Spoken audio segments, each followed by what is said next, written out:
আর আল্লাহও চায় আপনি আপনারা ছোট করেন। আল্লাহর এটা দেখতে বড্ড ভালো লাগে যে আমার বান্দা ছোট হয়ে থাকতে চায়। মান তাওয়াদা তারাফা, যে নিচে নামতেছে আল্লাহ টাইনা উঠায়, আর যে উঠতেছে আল্লাহ থাপ্পড় মেরে নিচে নামায়। কথা কন।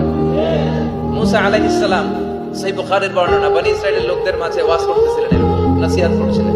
তো একজন দাঁড়িয়ে বলল, ইয়া নবী আল্লাহ মুসা, মান আ'লামুন নাস ফিল আরদ। হে মুসা নবী, জানতে বড় মনে চায় বর্তমান পৃথিবীর সবচেয়ে বড় জ্ঞানী কে? মুসা আলাইহিস সালাম কয় আমি। মুসা আলাইহিস সালাম কি বললেন? আনা। আসলে কথাটা ঠিক।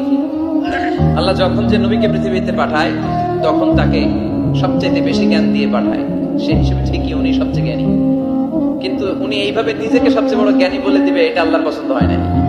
আল্লাহ চেয়েছিলেন মুসা আলাইহিস সালাম যেন বলে আল্লাহু আ'লাম, আল্লাহই জ্ঞানী। সুবহানাল্লাহ কইবেন না?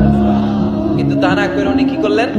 যখন বললো সবচেয়ে বড় জ্ঞানী কে, উনি হুট করে কি বলে ফেললেন?